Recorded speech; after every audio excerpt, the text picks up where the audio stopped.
What's up, guys? Today I'm gonna talk about what's the best way to buy a car through Facebook Marketplace.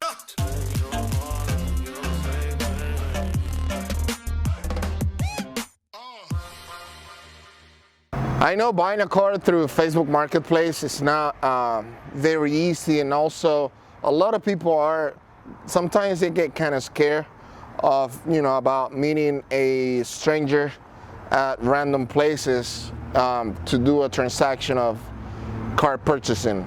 There are a few steps that you can take to prevent any problem with that person, and also make sure that you're getting into something good, that you're not going to have any problems with the car in the future when you're going to transfer it to your name and stuff like that.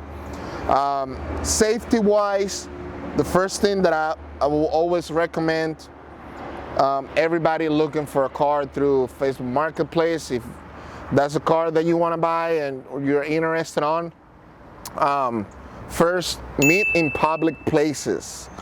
I recommend meeting at a parking lot, for example a Walmart parking lot, a Publix parking lot, like supermarkets parking lots, because there's a lot of people walking around, driving by. So the main reason is that there's a lot of public people around you, that in case if something goes wrong, you can ask for help to a nearby person.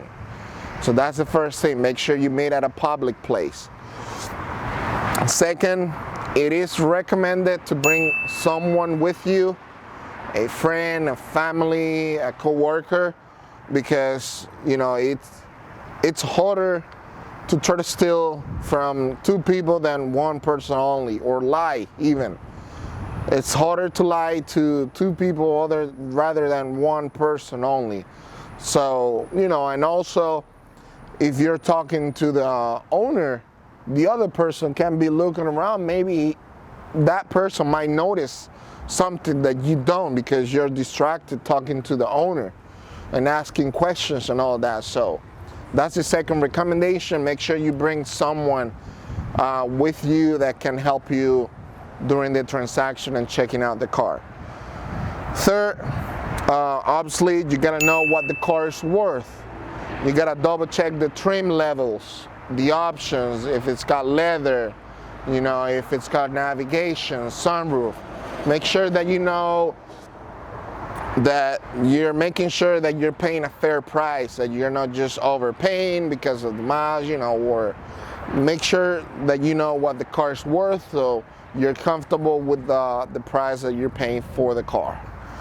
Number four, this is very important, is that you gotta verify the VIN number, that it's on the car, and also against the VIN number on the title that the person is showing.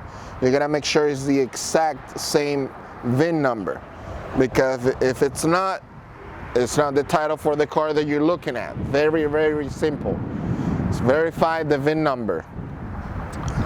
The next one, the fifth one, is gonna be you gotta verify that ownership of the car with an ID. It's very simple to verify that. You can ask for the title. Hey, let me see the title really quick, and you verify the name on the title is the same person that is dealing with you, because you gotta make sure that the person that you're dealing with has the legal power to sell the car to you. So very simple. Hey, let me see an ID really quick. Let me see the title. You verify the name on the ID is the same as on the title. If it is, nothing to worry about, because that person has legal power on the property, on the car.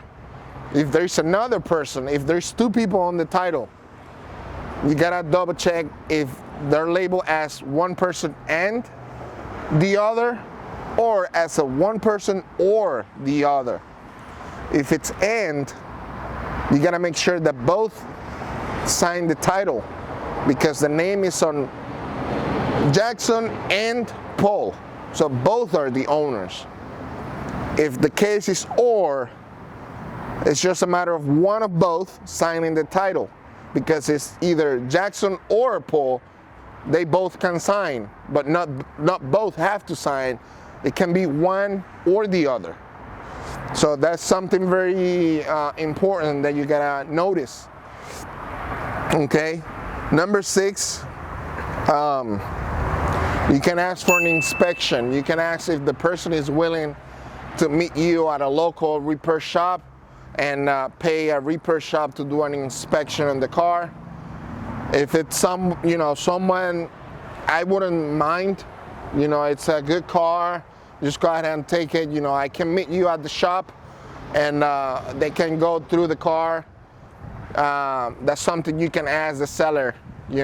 Most of the time they wouldn't have a problem if there's nothing that they're hiding.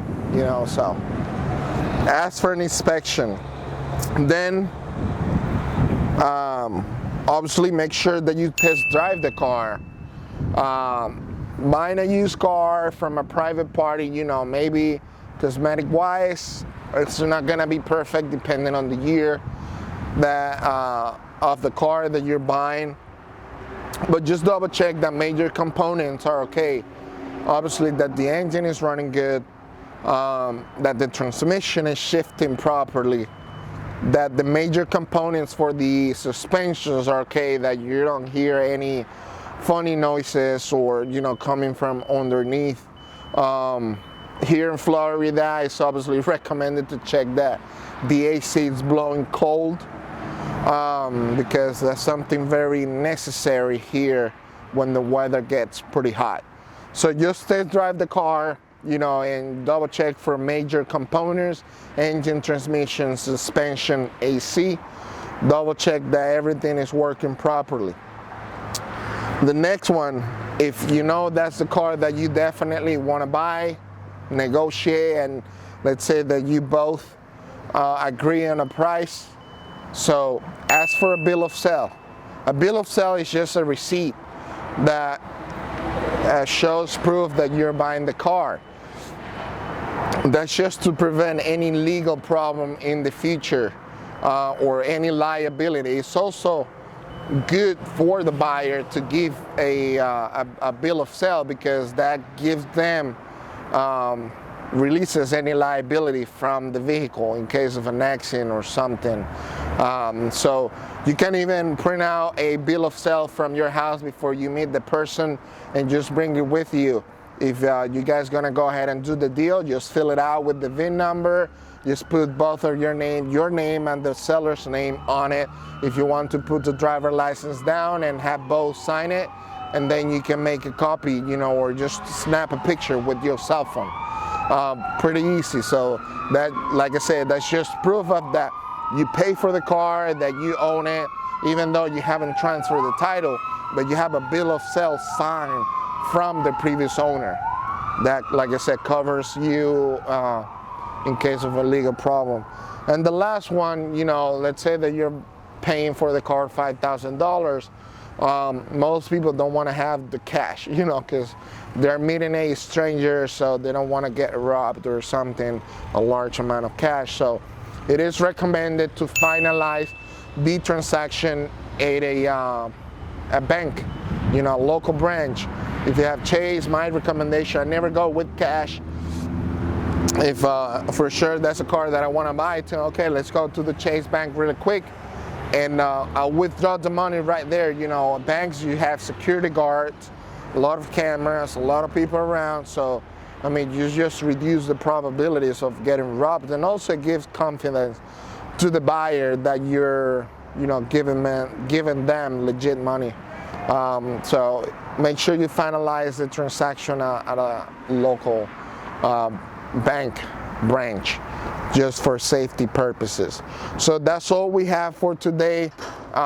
Pretty easy steps and recommendations, but the bottom line is that you gotta use common sense. If the person's giving you a story and something doesn't sound right, just walk away, honestly, because don't want to put yourself in a pretty bad situation of having a car that you gave money for and then you cannot register on your name because You know, you see a lot of stuff out there. So just be smart, just use common sense, and just follow these steps that we recommend. That it's gonna put you in a better spot at completing a successful transaction.